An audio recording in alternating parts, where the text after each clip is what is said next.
चलिए फिर आप स्टार्ट कर लो, अगर वो आएगा तो उसको ज्वाइन करा दें। ओके ठीक है सर।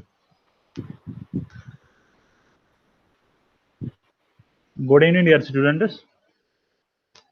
तो आज मैं आपको मैथमेटिकल मॉडलिंग के बारे में, जो बेसिक मैथमेटिकल मॉडलिंग हम कैसे यूज़ करते हैं और ये कहाँ कहाँ पे हम यूज़ करते हैं, और स्पेशली बायोलॉजी में हम इसको कैसे यूज़ करेंगे उसके बारे में थोड़ा सा बता दूंगा। ठीक है, और अगर मेरी आवाज़ ना आए तो मुझे उस टाइम बता देना, ठीक है। हेलो। ओके ठीक। ओके, तो यहाँ पे सबसे पहले अगर हम मैथमेटिकल मॉडलिंग की बात करेंगे तो मैथमेटिकल मॉडलिंग जो है, आप लोगों को पता होगा कि हर किसी सब्जेक्ट की अपनी अपनी एप्लीकेशन होती है। तो यहाँ पे मैथमेटिक्स की एक एप्लीकेशन है जिसको हम बोलते हैं मैथमेटिकल मॉडलिंग, ठीक है। अब ये एप्लीकेशन किस टाइप की है? मैथमेटिकल मॉडलिंग आप मेरे स्क्रीन पे देख रहे हो कि इसकी मतलब डिफिनेशन क्या है। Mathematical modelling is the application of mathematics to describe real world problems. Simply इसका काम क्या होता है मैथमेटिकल मॉडलिंग का, कि जो भी रियल वर्ल्ड प्रॉब्लम होती हैं, जो हम डे टू डे फेस करते हैं, उसको हम कैसे मैथमेटिकली डिस्क्राइब करें with the help of mathematical symbols. और उसके बाद जो मॉडलिंग का काम क्या होता है, या उसमें जो इंपॉर्टेंट क्वेश्चंस होते हैं उनको हम कैसे इन्वेस्टिगेट करें। ये हमारा सबसे बेसिक काम रहता है मैथमेटिकल मॉडलिंग में। उसके बाद उस मतलब जो रियल लाइफ प्रॉब्लम होती है उसको हम कैसे रिप्रेजेंट करें मैथमेटिकल मॉडलिंग में, तो उसमें हम यूज करते हैं कुछ मैथमेटिकल टूल्स, ठीक है। उन मैथमेटिकल टूल्स को हम यूज करके एक रियल वर्ल्ड प्रॉब्लम को हम इसमें ट्रांसलेट करते हैं मैथमेटिकल प्रॉब्लम में। वो आपको पता ही है कि मतलब मैथमेटिकल टूल्स क्या है हमारे पास। उसमें हमारे पास आपको मिलेंगे डिफरेंशियल इक्वेशन मिलेंगे, इंटीग्रल इक्वेशन मिलेंगे, आपको आपको पॉलिनॉमियल्स मिलेंगे, फंक्शंस मिलेंगे। ये सारे मैथमेटिकल टूल्स हैं हमारे पास जिनको हम यूज करते हैं एक रियल वर्ल्ड प्रॉब्लम को ट्रांसलेट करने में मैथमेटिकल प्रॉब्लम में, ठीक है। और वही जो हमारी मैथमेटिकल प्रॉब्लम बन जाती है उसको हम मैथमेटिकल मॉडल बोलते हैं। यहाँ पे अब आप सोच रहे हो कि ये रियल वर्ल्ड प्रॉब्लम क्या होती है। ये रियल वर्ल्ड प्रॉब्लम हमें किसी भी फील्ड से मिलेगी, ये किसी भी सब्जेक्ट के रिलेटेड होगी। स्पेशली अगर हम बायोलॉजी की बात करें, बायोलॉजी में आपको एक तो ह्यूमरस के बारे में भी आपको मतलब मॉडल बनाना पड़ेगा। आपको बैक्टीरियल पॉपुलेशन के बारे में मॉडल बनाना पड़ेगा। आपको प्लांट्स के रिलेटेड मॉडल बनाना पड़ेगा। तो एवरी फील्ड मतलब बायोलॉजी के हर किसी ब्रांच के रिलेटेड यहाँ पे हम मैथमेटिकल मॉडल डेवलप कर सकते हैं। केमिस्ट्री में हम मतलब केमिस्ट्री में इसके मतलब एप्लीकेशंस है। केमिस्ट्री में हम हमारे पास जो रिएक्शंस होती है, रिएक्शंस का नेचर कैसे हम मतलब रिप्रेजेंट करें मैथमेटिकली, तो वहाँ पे हम मैथमेटिकल मॉडलिंग यूज कर सकते हैं। इंजीनियरिंग में हम यूज कर सकते हैं, इकोलॉजी में हम यूज कर सकते हैं, एनवायरनमेंट में, physics, social science, statistics, wild life management and so on. हर किसी सब्जेक्ट के अंदर हम मैथमेटिकल मॉडलिंग को यूज कर सकते हैं। तो यहाँ पे जब हम मैथमेटिकल मॉडल बनाते हैं तो ये एक मतलब इजी टास्क नहीं रहता हमारे लिए। मैथमेटिकल मॉडल बनाने के लिए हमें कुछ मतलब बहुत सारी सेंसिटिव चीज़ों को मतलब बारीकी से इनके ऊपर फोकस करना पड़ता है। यहाँ पे अगर हम हॉवर्ड एमॉनस एक मैथमेटिशियन है, उसने एक चैलेंज दिखा है कि हमारे लिए एक चैलेंज क्या होता है जब हम कोई मैथमेटिकल मॉडल बनाते हैं। तो हमारे पास एक चैलेंज रहता है, क्या रहता है, वो रहता है not to produce the most comprehensive descriptive model. हमें एक ऐसा मतलब एक बहुत बड़ा, एक बहुत कॉम्प्लेक्स और बहुत डिस्क्रिप्टिव मॉडल नहीं बनाना होता है, बट हमें क्या करना होता है, but to produce the simplest possible model. हमें एक सिंपल, जितना हम मतलब सिंपल बना सकते हैं, जितना हम सिंपल बना सकते हैं उतना एक सिंपल पॉसिबल मॉडल बनाना होता है that incorporates the major features of phenomena of interest. जिस चीज के रिलेटेड हम फेनोमेना ऑफ इंटरेस्ट क्या होता है कि जिस चीज को हम स्टडी कर रहे हैं, जिस रियल लाइफ प्रॉब्लम को हम स्टडी कर रहे हैं, उस रियल लाइफ प्रॉब्लम को हम किस तरह एक सिंपल पॉसिबल मॉडल में रिप्रेजेंट करें सो दैट कि हम उसके सारे फीचर्स को डिस्क्राइब कर सके, ठीक है। तो ये हमारे लिए एक चैलेंज रहता है मैथमेटिकल मॉडलिंग में। यहाँ पे आप लोगों को एक मतलब पर्टिकुलर ब्रांच के रिलेटेड आपको यहाँ पे मैथमेटिकल मॉडलिंग के बारे में जानना है, और वो होता है एपिडेमियोलॉजी, यानी कि आप डिजीज के रिलेटेड। एपिडेमियोलॉजी क्या होता है, ये डिजीज के रिलेटेड मॉडलिंग करता है, ठीक है। जो भी हम कोई मॉडलिंग डिजीज के रिलेटेड करेंगे कि डिजीज कैसे राइज होती है, कैसे फैलती है, कहाँ से आती है, तो उन उन सारे मॉडल्स को हम किसमें स्टडी करते हैं, एपिडेमियोलॉजी में, और उनको हम बोलते हैं एपिडेमिक मॉडल, ठीक है। तो यहाँ पे एपिडेमियोलॉजी की अगर हम बात करेंगे तो ये क्या होता है epidemiology is the study of health and disease in human population. एक ह्यूमन पॉपुलेशन अगर होती है तो उसके अंदर जो जब हम हेल्थ की स्टडी करते हैं या डिजीज की स्टडी करते हैं तो उस ब्रांच को हम बोलते हैं, उस साइंस को हम बोलते हैं एपिडेमियोलॉजी। ठीक है, इसके बहुत सारे फंक्शंस होते हैं, एपिडेमियोलॉजी के बहुत सारे फंक्शंस होते हैं। इसका सबसे पहला काम क्या होता है, इसका सबसे पहला फंक्शन क्या होता है, describe the distribution of the disease. सबसे पहले इसको क्या करना पड़ता है, जो डिजीज होती है उसका डिस्क्रिप्शन को distribute describe the distribution of the disease, कि ये जो डिजीज होती है ये कैसे डिस्ट्रीब्यूट हो रही है, यानी कि कहाँ पे कितना कितना डिजीज फैल रहा है और कहाँ पे कितनी तेजी से फैल रहा है, किसको कितना डिजीज लगा है, किसको कब लगा है और कहाँ पे लगा है। तो ये सारी चीजों को डिस्क्राइब करना पड़ता है। तो ये सबसे पहला काम होता है एपिडेमियोलॉजी का। उसके बाद सेकंड जो फंक्शन इसका रहता है वो होता है identify the cause of risk, cause और risk factors for disease in order to find out the why everyone does not have the same thing uniformly. आपको पता होगा कि जब भी कोई डिजीज होती है, अगर हम करंट डिजीज की बात करें, जो कोविड-19 की बात करें, तो आपको पता होगा कि कहीं पे ज्यादा मतलब केसेस पॉजिटिव आ रहे हैं, कहीं पे कम केसेस पॉजिटिव आ रहे हैं। किसी जगह पे मतलब जहाँ पे केस आ रहे हैं तो किसी को मतलब पॉजिटिव निकलता है, किसी को नेगेटिव निकलता है। तो ये सारे फैक्टर्स जो होते हैं, ये काजेज एंड रिस्क फैक्टर्स क्या है, इन चीजों को आइडेंटिफाई करने के लिए हमें हमें एक मतलब इन चीजों को आइडेंटिफाई करना एपिडेमियोलॉजी का दूसरा फंक्शन होता है, या मेन इसका एक और फंक्शन रहता है। Build and test theories. इसके बाद इसको क्या करना पड़ता है, इसको पहले तो थ्योरी बिल्ड करनी पड़ती है, एक थ्योरी बनानी पड़ती है किसी डिजीज के रिलेटेड, फिर उसको टेस्ट करना पड़ता है। तो ये भी इसका एक फंक्शन रहता है। उसके बाद एक और फंक्शन जो फोर्थ वाला इसका रहता है, प्लान, इम्प्लीमेंट एंड इवेल्युएट। इसको पहले क्या करना पड़ता है, प्लान करना पड़ता है, फिर इम्प्लीमेंट करना पड़ता है वही प्लान, एंड फिर इवेल्युएट करना पड़ता है, फिर उसको इवेल्युएट करना पड़ता है। किसके related, detection, control and prevention programme. जो भी हमारे डिटेक्शन प्रोग्राम्स होते हैं, जो भी हमारे कंट्रोल प्रोग्राम्स होते हैं, जो भी हमारे प्रिवेंशन प्रोग्राम्स होते हैं, उन सारे प्रोग्राम्स को हमें पहले क्या करना पड़ता है, प्लान करना पड़ता है, उनके रिलेटेड उनको हमें प्लान करना पड़ता है, उसके बाद उनको इम्प्लीमेंट करना पड़ता है, एंड फिर उनको इवेल्युएट करना पड़ता है। तो ये एपिडेमियोलॉजी का फंक्शन होता है। ठीक है, उसके बाद अगर हम एपिडेमियोलॉजिकल मॉडल्स की बात करें तो वो क्या होते हैं, मैथमेटिकल मॉडल।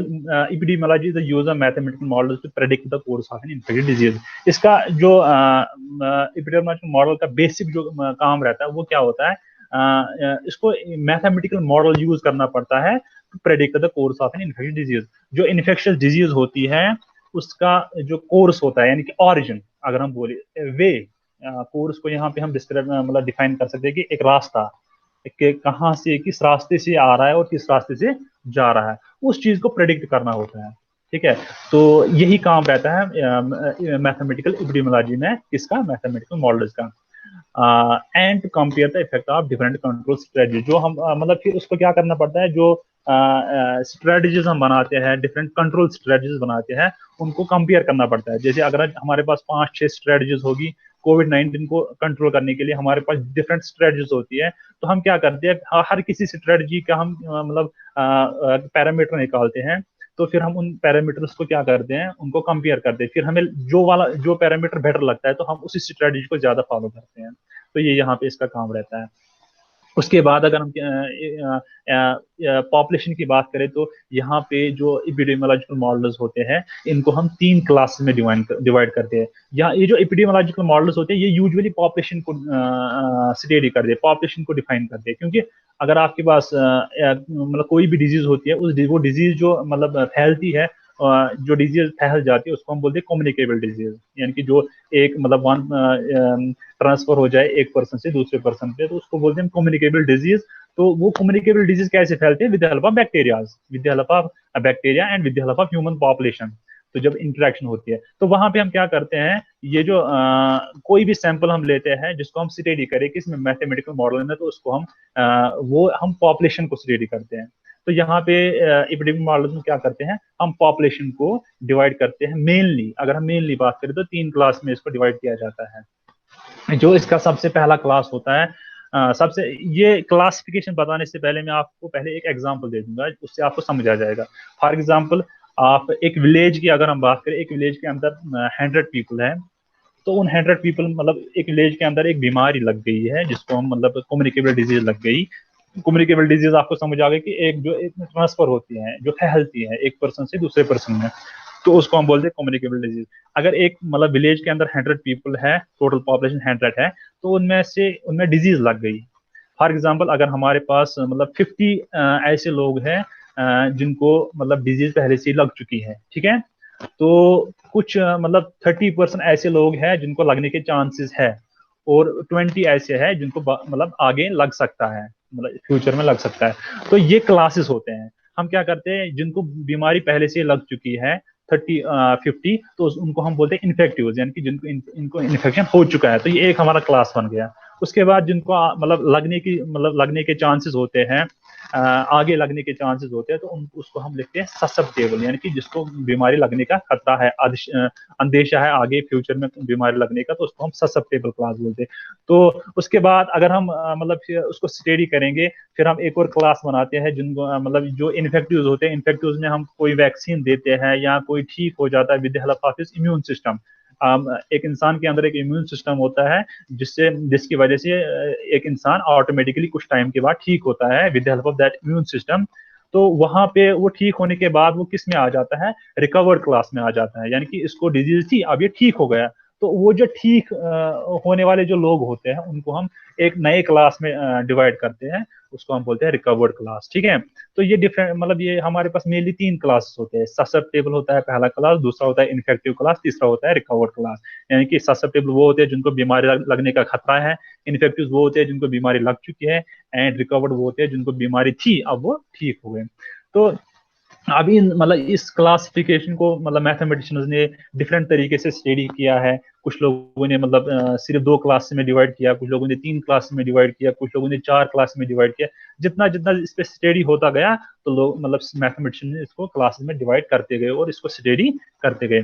तो ये आपको मतलब यहाँ पे भी मैंने क्या किया है, जो एपिडेमियोलॉजी मॉडल्स होते हैं उसमें मेनली 3 क्लास होते हैं। ससेप्टेबल क्लास होता है जिसको हम एस ऑफ टी से डिनोट करते हैं। अब यहाँ पे ये जो टी होता है ये टाइम होता है, क्योंकि जो भी हम एपिडेमियोलॉजी में जो भी हम मैथमेटिकल मॉडल स्टडी करते हैं वो होता है नॉन ऑटोनोमस। नॉन ऑटोनोमस का मतलब होता है जो किसी डिपेंडेंट वेरिएबल के ऊपर जो किसी इंडिपेंडेंट वेरिएबल के ऊपर डिपेंड करता हो, कोई ऐसा वेरिएबल। यहाँ पे अगर हम ससेप्टेबल की बात करें, ससेप्टेबल एक डिपेंडेंट वेरिएबल है, वो किस पे डिपेंड करता है, टाइम के ऊपर, क्योंकि टाइम के साथ वो चेंज होता जाएगा। क्योंकि अगर आज मतलब 50 लोग ऐसे जिनको बीमारी नहीं लगी है, तो 2 दिन के बाद 40 ही लोग, क्योंकि और 10 लोगों को बीमारी लग सकती है। तो ये किस पे डिपेंड करता है, टी पे डिपेंड करता है। तो यहाँ पे हमने एस ऑफ टी लिखा, ऐसे ही आई ऑफ टी लिखा यहाँ पे इन्फेक्टिव क्लास, क्योंकि ये भी टाइम पे डिपेंड करता है। ऐसे रिकवर्ड क्लास है, ये भी टाइम पे डिपेंड करता है। तो इनको हम लिखते हैं नॉन ऑटोनोमस। ऐसे सिस्टम जो टाइम डिपेंडेंट हो, यानी कि जो जिनको हम बोले कि जो इंडिपेंडेंट वेरिएबल के ऊपर डिपेंड करते हो या किसी वेरिएबल के ऊपर डिपेंड करते हो, तो उनको हम बोलते हैं नॉन ऑटोनॉमस। और जो इंडिपेंडेंट होते हैं, जो सिस्टम इंडिपेंडेंट होते हैं, तो उनको हम बोलते हैं ऑटोनॉमस सिस्टम, ठीक है। तो यहाँ पे मेनली 3 क्लासेस आपको याद रखने हैं, ससेप्टेबल, इन्फेक्टिव एंड रिकवर्ड। अब यहाँ पे हम सबसे पहले मैं आपको फर्स्ट मतलब सिंपल मैथमेटिकल मॉडल की बात करूंगा, बता दूंगा। वो होता है एसआई मॉडल, यानी कि ससेप्टेबल इन्फेक्टिव मॉडल। यहाँ पे आपने क्या किया है, यहाँ पे आपने एक पॉपुलेशन को, एक विलेज के अंदर अगर 1000 लोग थे या 100 लोग थे, उस विलेज को आपने 2 क्लास में डिवाइड किया है। एक ऐसा क्लास आपने बनाया जिसको मतलब जो ससेप्टेबल थे, यानी कि जिनको बीमारी लगने का खतरा है, और एक ऐसा क्लास आपने बनाया है जिनको बीमारी लग चुकी है। तो ये 2 क्लासेस आपने बनाए। आपने जो जब आपने मैथमेटिकल मॉडल बनाने की स्ट्रेटेजी मतलब बनाई है, सबसे पहले आपने क्या किया, आपने पॉपुलेशन सिलेक्ट की। पॉपुलेशन सिलेक्ट करने के बाद आपने उसको मतलब थोड़ा सा स्टडी करने के बाद आपने उसको क्लास में डिवाइड किया। और यहाँ पे आपने क्या किया, यहाँ पे आपने पॉपुलेशन को 2 क्लास में डिवाइड किया। इसीलिए मैंने यहाँ पे लिखा है S T plus I T is equal to N plus one. यहाँ पे इसने एन क्या लिया, एन लिया है ससेप्टेबल क्लास, यानी कि number of people who are going to get infected in future, and I of 0 is equal to 1। यानी कि यहाँ पे जो एस ऑफ 0 और आई ऑफ 0 आप देख रहे हो, ये 0 क्या होता है, ये इनिशियल में स्टार्टिंग में होता है कि टाइम या जब टाइम 0 था, इनिशियल में कितने ससेप्टेबल थे और इनिशियल में कितने इन्फेक्टिव थे। तो इनिशियल में इसने कितने लिए इन्फेक्टिव 1, और इनिशियल में इसने ससेप्टेबल कितने लिए, एन लिए। तो ये टोटल पॉपुलेशन कितनी बन जाएगी हमारी, S T plus I T is equal to N plus 1। तो यहाँ पे n प्लस 1 पर्सन हमारे पास है, जिनमें से s ऑफ n कितने हैं ससेप्टेबल, और 1 कितने हैं, 1 क्या है वो इन्फेक्टिव है, ठीक है। तो यहाँ पे आप देख सकते हो। अब हमें मैथमेटिकल मॉडल बनाना है। इस मैथमेटिकल मॉडल को हम कैसे मतलब फ्रेम करें, इसको हम कैसे एक मतलब एक डिजाइन में हम इसको कैसे बनाएं। तो उसके लिए हमें क्या करना पड़ता है, हम एक डिफरेंशियल इक्वेशन को यूज करें, क्योंकि डिफरेंशियल इक्वेशन एक ऐसा मेथड है हमारे पास, एक ऐसा टूल है जो हमें बताता है कि टाइम के बाद मतलब रेट ऑफ चेंज, ठीक है, एक इंटरवल के, एक एक दिन में, 2 दिन में, 3 दिन में, या 1 घंटे में, 2 घंटे में, 4 घंटे में, ये इंटरवल्स होते हैं। ये डिफरेंशियल इक्वेशन हमें इंटरवल्स के अंदर एक इंफॉर्मेशन देता है कि एक इंटरवल के अंदर कितना चेंज आएगा एक सिस्टम के अंदर। तो यहाँ पे हम डिफरेंशियल इक्वेशन को यूज कर रहे हैं। A susceptible person gets infected when he comes in contact with an infected one, and mathematically we can say that the rate of increase of the infected class is proportional to the product of the susceptible and जब मतलब एक disease एक person से दूसरे person को कैसे लग सकती है, जब वो आपस में कांटेक्ट में आएंगे, ठीक है। जब इन्फेक्टिव पर्सन ससेप्टेबल के कांटेक्ट में आएगा तो ससेप्टेबल किस में चेंज हो जाएगा, इन्फेक्टिव में चेंज हो जाएगा। तो यहाँ पे हमने प्रोडक्ट लिया है, D S divide by D T is equal to minus alpha S I. ये माइनस अल्फा ऐसा क्यों आया मैं आपको बता दूंगा। D S by D T क्या बताता है यहाँ पे, rate of change of susceptible with respect time, यानी कि टाइम के गुजरने के साथ एस के अंदर कितना चेंज आएगा। वो कितना चेंज आएगा, जितनी बार वो कांटेक्ट करेगा किसके साथ, इन्फेक्टिव के साथ, और वो उस infective changing of person from susceptible to infective, उसको हम बोलते हैं रेट ऑफ चेंज, ठीक है। तो वहां पे हमें उसको एक पैरामीटर देना पड़ता है। तो यहाँ पे हमने अल्फा दे दिया। अब माइनस क्यों दे दिया, क्योंकि एस में माइनस हो रहे हैं, ससेप्टेबल पहले एन थे हमारे पास, अब इसी में टाइम के साथ चेंज हो रहे हैं, तो ये इसको कम मतलब माइनस में लिखा हमने, क्योंकि ससेप्टेबल कहाँ जा रहे हैं, इन्फेक्टिव में जा रहे हैं। तो यहाँ पे इसकी पॉपुलेशन कम होती जाएगी टाइम के साथ, तो यहाँ पे माइनस अल्फा आएगा इसका पैरामीटर, ठीक है। अब अब यही D S by D T कहाँ जाएगा, D I by D T में, क्योंकि अब हमें उसमें भी देखना पड़ेगा रेट ऑफ चेंज कैसे आएगा। अगर इनिशियल में हमारे पास 1 था तो 2 दिन के बाद कितने थे, 10। तो वो 9 लोग कहाँ से आ गए, वो ससेप्टेबल से आ गए और कहाँ पे ऐड हो गए, इन्फेक्टिव में ऐड हो गए। तो वही अल्फा जो वहां पे माइनस हुआ था वो यहाँ पे ऐड हो जाएगा। तो ये बन जाएगा D I by D T is equal to alpha S I, alpha is always greater than 0, ठीक है। तो ये एक सिस्टम बन गया हमारा, D S by D T is equal to minus alpha S I and D I by D T is equal to alpha S I. तो ये दो डिफरेंशियल इक्वेशंस हमारे पास आ गई जो रिप्रेजेंट कर रही है एक एस आई मॉडल को, ससेप्टेबल इन्फेक्टिव मॉडल को, ठीक है।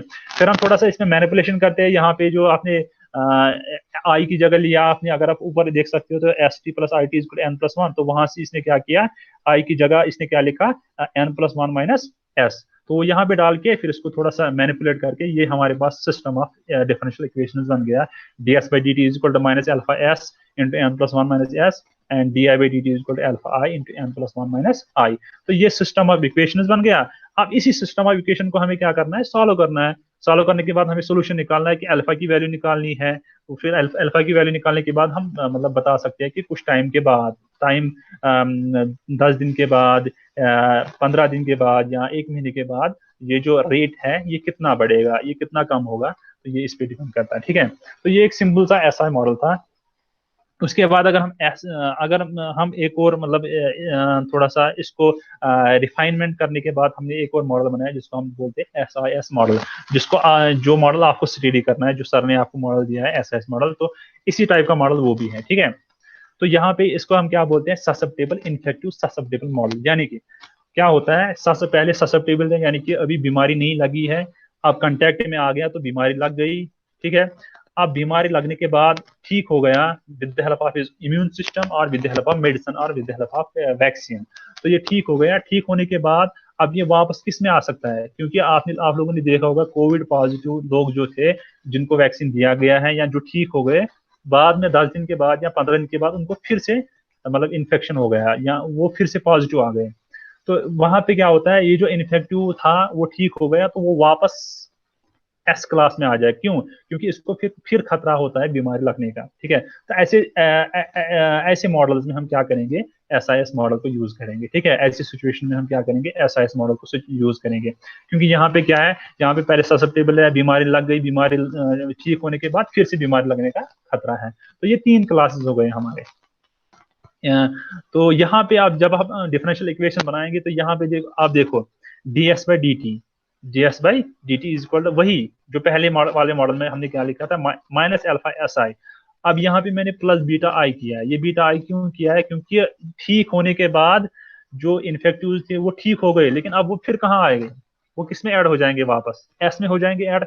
किस रेट के साथ हो जाएगी? तो वो रेट क्या हो गया? बीटा हो गया। और आई नंबर ऑफ वही हो गए कि कितने इन्फेक्टिव ठीक होने के बाद फिर एस के अंदर आ गए। तो ये हो गया D S by D T equal minus alpha S I plus beta I. ठीक है। एंड यहाँ पे अगर इसकी इनफेक्टिव की इक्वेशन बन जाएगी, वो क्या बन जाएगी? D I by D T equal to alpha S I, यानी कि ये वाला माइनस एल्फा एस आई, यहाँ पे माइनस था और यहाँ पे प्लस आ जाएगा।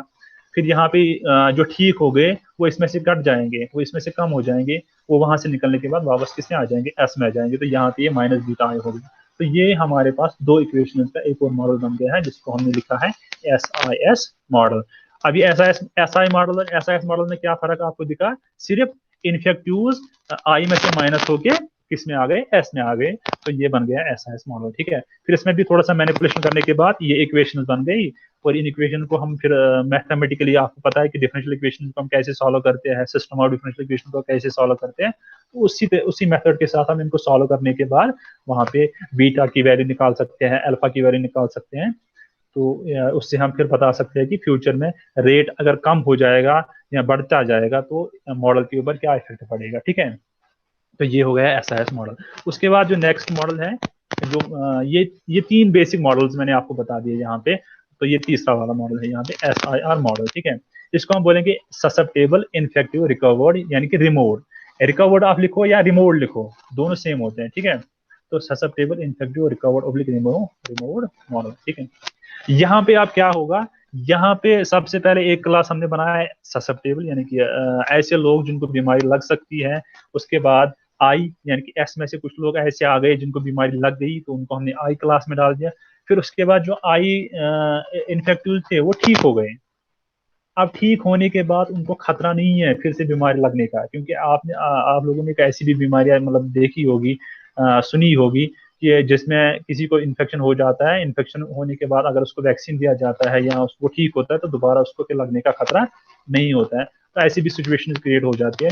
तो वहां पे हम क्या बनाते हैं? एस आई आर मॉडल बनाते हैं। तो यहाँ पे आपको कितने इक्वेशन बन जाएगी, कितने क्लास बनेगी? 3 क्लास, तो 3 इक्वेशन बन जाएगी। एस की अलग इक्वेशन आएगी, आई की अलग इक्वेशन आएगी और आर की अलग इक्वेशन आएगी। तो यहाँ पे सबसे पहले अगर हम एस की बात करेंगे तो सेम वही आएगा। ससेप्टेबल में कितने लोग मतलब ससेप्टेबल से इन्फेक्टिव बन जाते हैं, तो वो हमने अल्फा लिखा है, तो माइनस अल्फा। एस आई क्यों आया? क्योंकि एस जब कंटेक्ट में आएगा किसके? आई के कंटेक्ट में आएगा, तो ये एस आई हो गया। तो D S by D T is minus alpha S आई। अब आई की इक्वेशन क्या बन जाएगी? D I by D T is, अब यही माइनस अल्फा एस आई इसमें प्लस हो जाएगा। अब वहां से कुछ लोग रिकवर हो रहे हैं, वो इसमें माइनस हो जाएगा, माइनस बीटा आई। और वही रिकवर जो माइनस बीटा आई कहाँ जाएंगे? आर में जाएंगे, तो उसमें प्लस हो जाएंगे। तो ये 3 इक्वेशंस आपको मिल जाएगी। D S by D T is equal minus alpha S I, D I by D T is equal alpha S I minus beta I, and D R by D T is equal beta I. ये जो alpha beta है यहाँ पे, ये आप अपनी मर्जी से ले सकते हैं। ये कुछ मतलब हमारे मैथमेटिकल मतलब ग्रीक लेटर्स होते हैं जिनको हम पैरामीटर बोलते हैं। ये आप मतलब कोई भी पैरामीटर ले सकते हैं यहाँ पे। ठीक है। इसमें कोई रिस्ट्रिक्शन नहीं है। तो यहाँ पे भी सेम वही आपने देखा होगा कि यहाँ पे इन्फेक्टेड, यहाँ पे भी क्या होता है? ससेप्टेबल क्या बन जाता है? इन्फेक्टिव बन जाता है at the rate of alpha. और यहाँ पे जो इन्फेक्टिव रिकवर होता है at the rate of beta. ठीक है। तो ये एक सिंपल सा मॉडल है। उसके बाद यहाँ पे अगर हम एक और मतलब जो इसको हम बोलते हैं जनरलाइजर मॉडल, इसको हम कह सकते हैं जनरलाइजर मॉडल है एस आई आर एस। ठीक है। तो यहाँ पे हमने क्या किया है? पहले ससेप्टेबल क्लास लिया, फिर उसमें से कुछ लोग इन्फेक्टिव हो गए तो इन्फेक्टिव क्लास ले लिया, फिर इन्फेक्टिव में से कुछ लोग रिकवर हो गए। ठीक है। तो उसको आर क्लास ले लिया। फिर कुछ टाइम के बाद, रिकवर होने के बाद, इनको फिर से खतरा हो सकता था क्या? बीमारी लगने का। तो फिर हमने उसको एस क्लास में वापस ले लिया। तो ये 4 यहाँ पे क्लासिफिकेशन हो गई। कितनी हो गई? S S I R S, यानी कि 4 क्लासिफिकेशन और 3 डिफरेंशियल इक्वेशंस के साथ, क्योंकि एस एक ही बार आएगा, एस की इक्वेशन एक ही बार आएगी। ठीक है। तो एस आई आर मॉडल को हमने रिफाइनमेंट करने के बाद क्या बनाया? S I R S model. Simple यहाँ पे आपने क्या ले लिया? D S by D D minus alpha S I plus gamma R. ये गामा आर क्यों आ गया? क्योंकि कुछ लोग रिकवर होने के बाद फिर किस क्लास में आ रहे हैं? ससेप्टेबल क्लास में आ रहे हैं। तो यहाँ पे ये गामा आर आ गया। ठीक है। आप लोग सुन रहे हैं मेरी बात? हेलो। हाँ हेलो। समझ आ रहा है कुछ? हाँ समझ गया। ओके ओके ठीक है। तो उसके बाद यहाँ पे आप देख सकते हो कि D S by D T is equal minus alpha S I plus gamma R. अब ये गामा आर क्यों आ गए? क्योंकि जो इन्फेक्टिव लोग थे, इन्फेक्शन होने के बाद वो रिकवर हो गए, और रिकवर होने के बाद उनको फिर खतरा था क्या, मतलब बीमारी लगने का, और वो ससेप्टेबल बन गए। तो ससेप्टेबल बनने की वजह से वो इसमें ऐड हो जाएगा, क्योंकि वो वहां से वापस आ रहे हैं। फिर D I by D T is equal to alpha S I minus beta I, यानी कि ये माइनस बीटा आई क्यों आ गया? क्योंकि लोग रिकवर हो रहे हैं। अब इसी में यहाँ पे आप देख सकते हो D R by D T is equal to beta I. यहाँ पे थोड़ा सा आपको चेंज दिखेगा। बीटा आई क्या था? बीटा आई वो लोग थे जो इन्फेक्टिव से रिकवर हो गए। अब ये गामा आर क्या है? गामा आर वो लोग हैं जिनको फिर से बीमारी लगने का खतरा है, और ये इसमें से माइनस हो जाएंगे और कहाँ आ गए? एस में आ गए। तो गामा आर यहाँ पे प्लस हो गए और यहाँ पे माइनस गामा आर हो गया। तो ये बन गया सिस्टम ऑफ 3 डिफरेंशियल इक्वेशन। यहाँ पे आपको ये अल्फा बीटा गामा जो भी है, जो भी पैरामीटर्स होते हैं, ये पॉजिटिव कॉन्स्टेंट्स होते हैं, ठीक है। तो ये हमारे पास सिस्टम ऑफ 3 डिफरेंशियल इक्वेशंस बन गया। इसमें हम क्या करते हैं फिर, इसको हम मतलब मैथमेटिकली सॉल्व करते हैं। सिस्टम ऑफ इक्वेशंस को हम क्या करते हैं, फिर इनमें अल्फा बीटा गामा जो भी है, इन पैरामीटर्स की वैल्यू निकालते हैं in terms of S and I, ठीक है। तो फिर हम उसके ऊपर फिर एनालिसिस करते हैं। फिर हम इसको ग्राफिकली भी रिप्रेजेंट कर सकते हैं। जब थोड़ा सा आप हायर रिसर्च में जाओगे तो वहाँ पे आपको एक मॉडल बनाने के बाद आपको क्या करना पड़ेगा, आपको उस मॉडल को ग्राफिकली भी रिप्रेजेंट करना पड़ेगा। ग्राफिकली आपको बताना पड़ेगा कि एक वह मतलब यहाँ पे जो एक पैरामीटर के चेंज करने से सिस्टम के ऊपर क्या इफेक्ट पड़ता है, या मतलब एक पॉपुलेशन के कम होने से या ज्यादा होने से सिस्टम के ऊपर क्या इफेक्ट पड़ेगा। तो ये सारी चीजें एनालिसिस करने के बाद हम फिर कंक्लूजन दे देते हैं और फिर मॉडल को रिप्रेजेंट करते हैं, ठीक है। Note that in both these models, SR and SR, the total population does not change. आपको मतलब ये तो कॉमन सेंस है कि जो भी टोटल पॉपुलेशन होती है वो कभी चेंज नहीं होती है। अगर किसी विलेज के अंदर आपको 1000 पीपल मिलेंगे तो 1000 ही होंगे। लेकिन इसमें हम क्या करते हैं, इसमें जो टोटल पॉपुलेशन जो होती है, जहाँ पे हम death rate and birth rate को हम मतलब कॉन्स्टेंट रखते हैं, ठीक है। इसीलिए हम कहते हैं कि टोटल पॉपुलेशन जो होती है वो चेंज नहीं होती है, क्योंकि जितने मतलब हम यहाँ पे बोलते हैं कि अगर 100 मतलब 5 लोग मर गए तो 5 लोग जन्म मतलब जन्म भी ले सकते हैं, यानी कि नए 5 लोग मतलब 5 there will be the birth of 5 people if there is a death of 5 people. तो ये यूजुअली हम यहाँ पे कॉन्स्टेंट लेते हैं, ठीक है। तो ये हो गया आपका।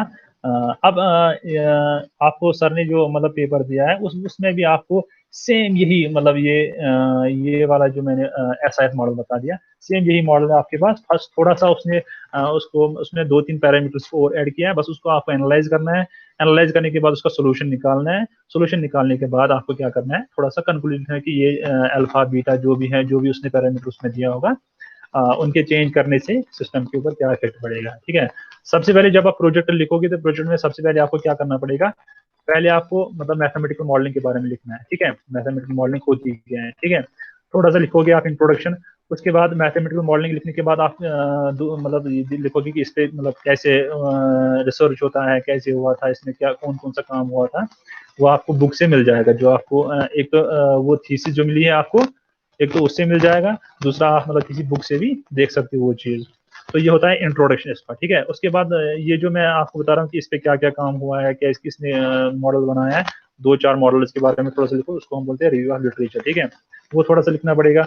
उसके बाद आप अपने चैप्टर पे आ जाओगे जिसको हम एसआईएस मॉडल बोलते हैं। उसको पूरा सॉल्व करने के बाद उसके रेफरेंस लिखने के बाद ये आपका पूरा प्रोजेक्ट हो जाएगा, ठीक है। अगर कोई क्वेश्चन है तो आप बता सकते हैं, ठीक है। Hello hello. जी जी, अगर कोई क्वेश्चन है तो बता दो। जो गामा पैरामीटर लिया था इसे कांस्टेंट लिया था, क्योंकि ये तो वो लोग थे ना जो इन्फेक्टेड हो सकते थे, तो उसे कांस्टेंट रखा गया है क्या? नहीं, ये कांस्टेंट नहीं, पैरामीटर जो है ना, पैरामीटर कांस्टेंट नहीं होता है। सबसे लास्ट उसमें सबसे लास्ट, हाँ इसमें हाँ, अल्फा बीटा गामा और पॉजिटिव कांस्टेंट, ये पॉजिटिव कांस्टेंट, लेकिन ये अकॉर्डिंग टू मतलब जो सिचुएशन होती है, जैसे टाइम के साथ, टाइम इंटरवल के साथ ये चेंज होते जाएंगे, ठीक है।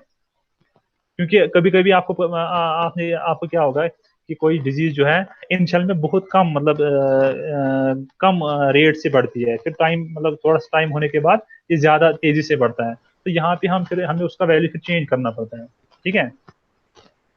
तो ठीक, ओके, हाँ, मतलब हाँ। This parameter at any instant of time constant हाँ एज। these are, हाँ ये हम खुद डिसाइड करते हैं, ये तो हम डिसाइड करेंगे, इनकी वैल्यू हमें मतलब डिसाइड करनी पड़ती है कि ये रेट कितना है, ठीक है, ये हमें पहले से ही इनको देना पड़ना है। जब हम जब हम इस सिस्टम को सॉल्व करेंगे, सॉल्व करने से पहले हमें इसका अल्फा, गामा जो और जो बीटा है, इनकी वैल्यूज पुट करनी पड़ेगी, तब जाके हमें वेरिएबल्स की वैल्यू निकलेगी, या तब जाके हम इसका ग्राफ ड्रा कर सकते हैं, ठीक है। सर तो इसकी एक फिक्स वैल्यू होगी, हाँ फिक्स इनकी वैल्यू। इनकी फिक्स वैल्यू करनी पड़ती है पहले से ही। दीज आर गिवन पैरामीटर्स, ये पहले से गिवन दिए होते हैं। जब भी आप मॉडल को स्टडी करते हैं ना, मतलब डाटा के साथ, अगर हमारे पास प्रैक्टिकल डाटा होगा, हम तो यूजुअली जो हम मैथमेटिकल मॉडलिंग करते हैं वो हम जनरल मॉडलिंग करते हैं, यानी कि हम उसमें जनरल पैरामीटर्स लेते हैं। फिर यही मॉडल्स कौन होते हैं, जो डॉक्टर्स होते हैं, साइंटिस्ट्स होते हैं, वो क्या करते हैं, वो इन्हीं मॉडल्स को यूज करके वहां पे अल्फा बीटा गामा जो भी है उनको अपने हिसाब से, जो उनकी एनालिसिस होगी, जो उनकी लैब के अंदर जो उनकी स्टडी होगी, रिसर्च होगी, उसके हिसाब से वैल्यू डालते हैं इसमें, फिर इसको एनालाइज करके वो डिसाइड करते हैं। लेकिन इनकी वैल्यू जो है वो आपको पहले ही पुट करनी पड़ती है मॉडल के अंदर, जब हम मॉडल को डाटा के बेसिस पे, प्रैक्टिकल डाटा के बेसिस पे स्टडी करेंगे, ठीक है। ठीक है, और कोई क्वेश्चन?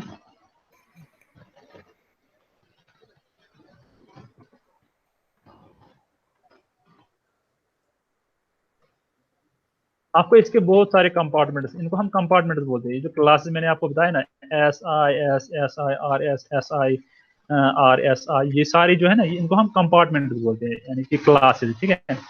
तो इनको बहुत सारे आप डिफरेंट क्लास पे डिवाइड करते हैं। मैं जो काम करता हूँ, मैं ट्यूमर मॉडल के ऊपर काम करता हूँ, ठीक है। तो मेरा ट्यूमर मॉडल के ऊपर, क्योंकि ट्यूमर के अंदर जो होती है वो सेल्स होती है, उनको हम पॉपुलेशन कंसिडर करते हैं। जैसे ह्यूमन की पॉपुलेशन होती है, हम सेल्स को भी क्या ट्रीट करते हैं, एज पॉपुलेशन ट्रीट करते हैं, फिर उनको स्टडी करते हैं कि उनकी ग्रोथ कैसे होती है, फिर उनकी ग्रोथ को हम कैसे कंट्रोल कर सकते हैं। तो ये पूरा हम स्टडी करते हैं। आपको हर जगह मैथमेटिकल मॉडलिंग जो है वो आपको हर किसी फील्ड के अंदर मिलेगी, हर किसी फील्ड। और आजकल के टाइम पे बायोलॉजी के अंदर इसको बहुत ज्यादा यूज किया जाता है, मैथमेटिकल मॉडलिंग को, ठीक है। हाँ हेलो, मैं ये बोल रहा था कि नेक्स्ट क्लास में आपको जो है ना, एक पेपर मैंने आपको भेजा व्हाट्सएप पर, ठीक है, इसी से रिलेटेड, तो उसको सॉल्व कराएंगे, ठीक है। Okay okay. हाँ तो वो प्रॉब्लम है, वो प्रॉब्लम सॉल्व हो जाएगी तो इसी प्रॉब्लम में मतलब आपका प्रोजेक्ट हो जाएगा। जी ठीक है बच्चों। Yes, okay sir. अभी इसको आपको जो है 1 हफ्ते का या 2-4 दिन का टाइम देंगे, जब तक आप उसको समझो, देखो कैसे वो प्रॉब्लम सॉल्व हो रही है। अगर नहीं हो पाएगा तो फिर इसको बताएंगे कैसे सॉल्व करना है, ठीक है। ओके सर, ठीक है, अल्लाह हाफिज। Okay okay sir. अल्लाह हाफिज़। अल्लाह हाफिज़। अल्लाह।